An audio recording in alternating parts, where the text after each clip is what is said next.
Hello friends, स्वागत है आपके YouTube channel morning today target में। आज आपके लिए लेके आए हैं सीडीपी के पीवाईक्यू क्वेश्चन पेपर, जो आपके आने वाले एग्जाम के लिए काफ़ी ज़्यादा इम्पॉर्टेंट है।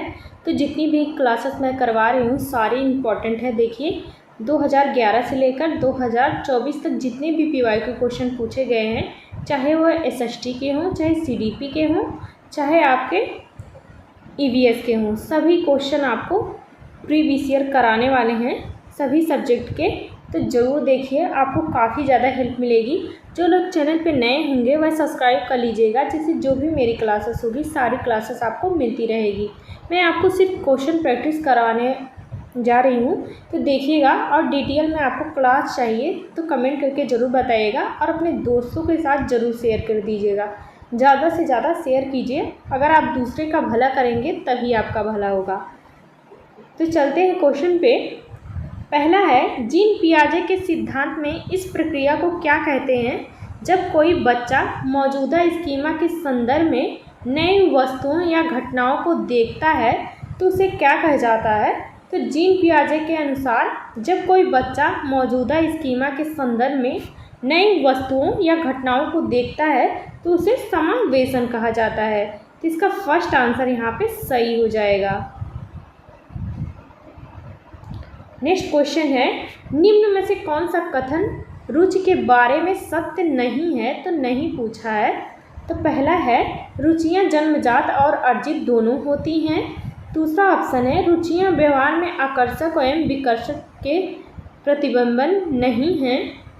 तीसरा ऑप्शन है, रुचियां योग्यताओं एवं अभिक्षमताओं से संबंधित नहीं होती हैं।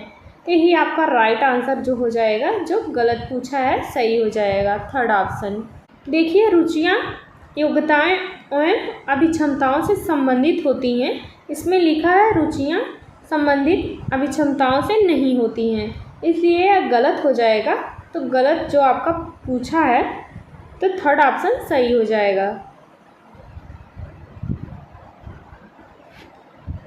नेक्स्ट क्वेश्चन है, व्यक्तित्व एवं बुद्धि में वंशानुक्रम की क्या भूमिका होती है।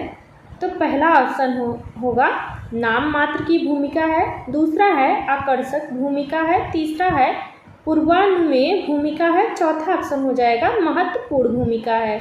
व्यक्तित्व एवं बुद्धि में वंशानुक्रम की महत्वपूर्ण भूमिका होती है।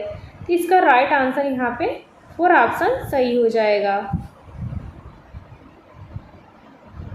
नेक्स्ट क्वेश्चन है, जिन इच्छाओं की पूर्ति नहीं होती है उनका भंडार गृह निम्न में से कौन सा होता है। तो इदम, दूसरा है अहम, तीसरा ऑप्शन हो जाएगा परम अहम, चौथा ऑप्शन हो जाएगा इदम एवं अहम। तो जिन इच्छाओं की पूर्ति नहीं होती है तो उनका भंडार गृह होता है, तो इदम होता है। तो इसका फर्स्ट आंसर यहाँ पे सही हो जाएगा। नेक्स्ट क्वेश्चन है, निम्न में से कौन पियाजे के अनुसार बौद्धिक विकास का निर्धारक तत्व नहीं है। तो नहीं पूछा है, तो बताना है। तो सामाजिक संचरण, तो यही आपका राइट आंसर सही हो जाएगा। देखिए, समाज पे ज़्यादा फोकस किए हैं, वाइगोत्स्की किए हैं। तो इसका राइट आंसर यहाँ पे फर्स्ट ऑप्शन सही हो जाएगा।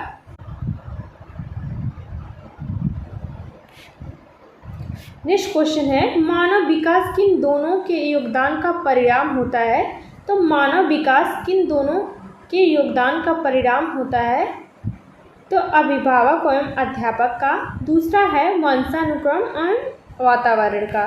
तो यही आपका राइट आंसर हो जाएगा। मानव विकास वंशानुक्रम एवं वातावरण का परिणाम होता है। तो इसका राइट आंसर यहाँ पे सेकेंड ऑप्शन सही हो जाएगा। नेक्स्ट क्वेश्चन है, प्राथमिक विद्यालय के बालकों के लिए निम्न में से किसे बेहतर मानते हैं। तो वीडियो अनुरूपण, दूसरा है प्रदर्शन, तीसरा ऑप्शन है स्वयं के द्वारा किया गया अनुभव। तो प्राथमिक विद्यालय में बालकों के लिए सबसे बेहतर माना जाएगा स्वयं के द्वारा किया गया अनुभव, थर्ड ऑप्शन सही हो जाएगा। देखिए, जब बच्चे कुछ करके सीखते हैं, खुद से करके सीखते हैं, तो वह जल्दी सीख जाते हैं, इसलिए उसे सबसे बेहतर माना जाएगा। नेक्स्ट क्वेश्चन है, विद्यार्थियों के अच्छा मानसिक स्वास्थ्य को बनाए रखने के लिए निम्न में से कौन सा तरीका सबसे अधिक महत्वपूर्ण होगा? तो पहला है सह-शैक्षिक क्रियाओं का प्रावधान, दूसरा है अध्यापक की भूमिका एवं विद्यालय वातावरण। तो यही आपका राइट आंसर सही हो जाएगा। बच्चों के अच्छा मानसिक स्वास्थ्य को बनाए रखने के लिए सबसे महत्वपूर्ण और सबसे अच्छा तरीका होगा कि अध्यापक की भूमिका एवं विद्यालय वातावरण का निर्माण करना। तो इसका सेकेंड ऑप्शन सही हो जाएगा। नेक्स्ट क्वेश्चन है समायोजन से तात्पर्य स्वयं विभिन्न परिस्थितियों में अनुकूलन करना ताकि संतुष्ट किया जा सके। तो वह हो जाएगा दूसरों को, तीसरा है आवश्यकताओं को। तो इसका राइट आंसर यहाँ पे सेकेंड ऑप्शन सही हो जाएगा, आवश्यकताओं को। समायोजन से तात्पर्य है स्वयं का विभिन्न परिस्थितियों में अनुकूलन करना ताकि संतुष्ट किया जा सके आवश्यकताओं को।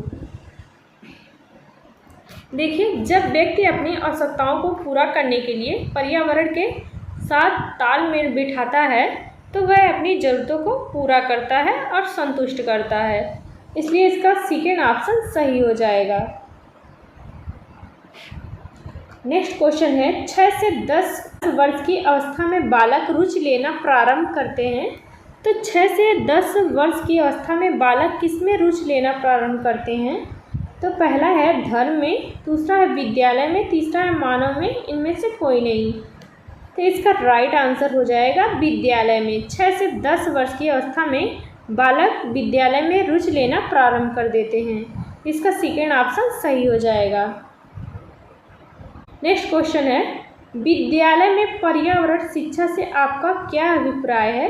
तो पहला है छात्रों में पर्यावरण का ज्ञान हो जाए, दूसरा है छात्रों में अतिरिक्त बोझ डालना, तीसरा है पर्यावरण को दूषित होने से बचाया जा सके। तो यही आपका राइट आंसर सही हो जाएगा। विद्यालय में पर्यावरण शिक्षा के लिए आपका सबसे बड़ा योगदान होगा कि पर्यावरण को दूषित होने से बचाया जा सके। यही आपका राइट आंसर थर्ड ऑप्शन सही हो जाएगा।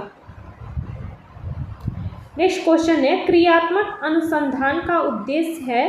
तो क्रियात्मक अनुसंधान का क्या उद्देश्य है? नवीन ज्ञान की खोज, दूसरा है विद्यालय तथा कक्षा की शैक्षिक कार्य प्रणाली में सुधार लाना, तीसरा ऑप्शन है शैक्षिक परिस्थितियों में व्यवहार विज्ञान का विकास करना। तो यहाँ पे सभी पॉइंट सही हो जाएंगे, इसलिए इसका राइट आंसर 4 ऑप्शन सही हो जाएगा। ये सभी सही हो जाएगा। क्रियात्मक अनुसंधान का उद्देश्य सभी हो जाएगा इसमें से। नेक्स्ट क्वेश्चन है वह कौन सा कथन है जहां बच्चे के संज्ञानात्मक विकास को सबसे बेहतर तरीके से परिभाषित किया जा सकता है? तो विद्यालय एवं कक्षा पर्यावरण, खेल का मैदान, सभागार, घर। तो वह कौन सा कथन है जहां बच्चे के संज्ञानात्मक विकास को सबसे बेहतर तरीके से परिभाषित किया जा सकता है? तो वह हो जाएगा विद्यालय एवं कक्षा पर्यावरण हो जाएगा। तो फर्स्ट आंसर यहाँ पे सही हो जाएगा। नेक्स्ट क्वेश्चन है बच्चे दुनिया के बारे में अपनी समझ का सृजन करते हैं, इसका श्रेय किसको दिया जाता है? तो बच्चे दुनिया के बारे में अपनी समझ को सृजन करते हैं, इसका श्रेय किसको दिया जाता है? तो पियाजे को दिया जाता है, इसका सेकेंड ऑप्शन सही हो जाएगा। जीन पियाजे कहते हैं बच्चा खुद से करके सीखता है, इसलिए इसका सेकेंड ऑप्शन सही हो जाएगा। नेक्स्ट क्वेश्चन है शिक्षक का वह गुण जो उसे अन्य व्यवसायियों से अलग करता है वह है उसकी कर्मठता, दूसरा भाषण देने की निपुणता, तीसरा ऑप्शन है अध्ययनशीलता, चौथा ऑप्शन हो जाएगा ये सभी। तो इसका 4 ऑप्शन सही हो जाएगा। शिक्षक का वह गुण जो अन्य व्यवसायियों से अलग करता है वह उसकी है, तो यहाँ पे सभी पॉइंट सही हो जाएगा, तो इसका 4 आंसर सही हो जाएगा। नेक्स्ट क्वेश्चन है वर्तमान में किस प्रकार की शिक्षा छात्रों तथा समाज के लिए लाभप्रद है? तो पहला है रोजगार परक व्यवसायिक शिक्षा, दूसरा है विशेष ज्ञाता प्रदान करने वाली शिक्षा, तीसरा ऑप्शन है प्रौद्योगिकी का ज्ञान देने वाली शिक्षा। चौथा ऑप्शन हो जाएगा नैतिक मूल्यों को उजागर करने वाली धार्मिक शिक्षा। तो वर्तमान में किस प्रकार की शिक्षा छात्रों तथा समाज के लिए लाभ है, वह हो जाएगा रोजगार परक व्यावसायिक शिक्षा हो जाएगा। फर्स्ट ऑप्शन सही हो जाएगा। नेक्स्ट क्वेश्चन है, बच्चों में मौलिक चिंतन की शक्ति है, तो बच्चों में मौलिक चिंतन की शक्ति है तो विकसित की जा सकती है। दूसरा है स्व अध्ययन से बढ़ती है। तीसरा ऑप्शन होगा जन्मजात होती है। तो इसका राइट आंसर यहाँ पे हो जाएगा ए बी, दोनों सही हो जाएगा। बच्चों में मौलिक चिंतन की शक्ति विकसित की जा सकती है और स्वयं अध्ययन से बढ़ती है, तो दोनों यहाँ पे सही हो जाएगा, ए बी दोनों सही हो जाएगा। नेक्स्ट क्वेश्चन है, आपके विचार में चिंतन शक्ति विकसित करने का क्या उपाय है? तो पहला है छात्रों को समस्या समाधान विधि से पढ़ाया जाए। दूसरा है छात्रों में स्वयं अध्ययन की आदत का विकास किया जाए। तीसरा ऑप्शन है छात्रों को खोज एवं ब्रेन स्टॉर्मिंग विधि से पढ़ाया जाए। चौथा ऑप्शन हो जाएगा ये सभी।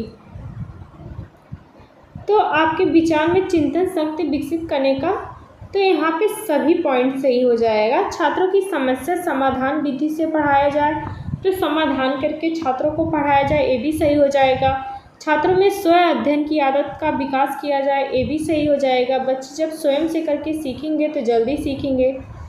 तो यहाँ पे सभी पॉइंट सही हो जाएगा, इसलिए इसका 4 आंसर सही हो जाएगा। नेक्स्ट क्वेश्चन है, एक शिक्षक के रूप में आप किस भावना को बढ़ाने में मदद करेंगे? तो पहला है भेदभाव की भावना को, दूसरा है ईर्ष्या की भावना को, तीसरा ऑप्शन है एक दूसरे की मदद की भावना को, चौथा ऑप्शन हो जाएगा जाति धर्म के नाम पर कोई भेदभाव नहीं हो। तो एक शिक्षक के रूप में आप किस भावना को बढ़ाने में मदद करेंगे, वह हो जाएगा एक दूसरे की मदद करने की भावना को बढ़ाएंगे। तो इसलिए इसका यहाँ पे थर्ड ऑप्शन सही हो जाएगा। नेक्स्ट क्वेश्चन है, आप देश की दिशा बदलने में किसकी भूमिका महत्वपूर्ण मानते हैं? तो पहला है उच्च विद्यालय के शिक्षकों की, दूसरा है शिक्षक केवल पढ़ा सकता है, तीसरा ऑप्शन है शिक्षक तो केवल छात्रों की दिशा बदल सकता है, चौथा ऑप्शन हो जाएगा शिक्षकों के रचनात्मक कार्यों की। तो आप किस दिशा बदलने की भूमिका महत्वपूर्ण मानते हैं? तो वह हो जाएगा शिक्षकों के रचनात्मक कार्यों की। इसका 4 आंसर सही हो जाएगा। नेक्स्ट क्वेश्चन है, चर्चा विधि में मुख्य रूप से विकसित होती है। तो चर्चा विधि में मुख्य रूप से क्या विकसित होती है? तो रचनात्मकता, गणना क्षमता, तीसरा है मौखिक अभिव्यक्ति और विचारों का आदान प्रदान, चौथा ऑप्शन हो जाएगा स्मृति। तो चर्चा विधि में मुख्य रूप से विकसित होती है, तो वह हो जाएगा मौखिक अभिव्यक्ति और विचारों का आदान प्रदान होता है।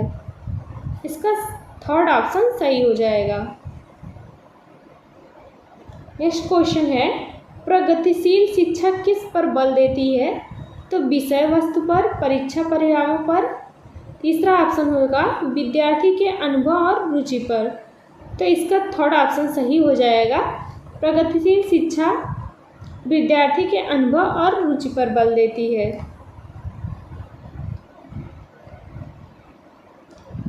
नेक्स्ट क्वेश्चन है, निम्न में से कौन सा मूल्यांकन का उद्देश्य प्रगतिशील शिक्षा में उपयुक्त है? पहला है छात्रों की तुलना करना, दूसरा है दोष निकालना, तीसरा ऑप्शन हो जाएगा सीखने में सुधार करना, चौथा ऑप्शन होगा पास फेल करना। तो कौन सा मूल्यांकन का उद्देश्य प्रगतिशील शिक्षा का सबसे उपयुक्त कारण है? वह हो जाएगा सीखने में सुधार करना। नेक्स्ट क्वेश्चन है, प्रगतिशील शिक्षा पद्धति में अधिगम को माना जाता है। तो निष्क्रिय प्रक्रिया, दूसरा केवल पुस्तकों पर आधारित, तो जहाँ निष्क्रिय हो काट दीजिए, जहाँ केवल हो उसको तुरंत ही काट दीजिए, तीसरा ऑप्शन है सक्रिय और अनुभवजन प्रक्रिया। इसका थर्ड ऑप्शन सही हो जाएगा। नेक्स्ट क्वेश्चन है, निम्न में से कौन सी विधि प्रगतिशील शिक्षा से संबंधित है? तो पहला है व्याख्यान विधि, दूसरा है रटंत विधि, तीसरा है परियोजना विधि। तो कौन सी प्रगतिशील शिक्षा से संबंधित है विधि? वह हो जाएगा परियोजना विधि। इसका थर्ड ऑप्शन सही हो जाएगा। नेक्स्ट क्वेश्चन है वाइगोत्स्की के सामाजिक अधिगम सिद्धांत के अनुसार बच्चे पहला है अकेले सीखने के बजाय दूसरे से सहयोग से सीखते हैं। तो इसका राइट आंसर यहाँ पे फर्स्ट ऑप्शन सही हो जाएगा।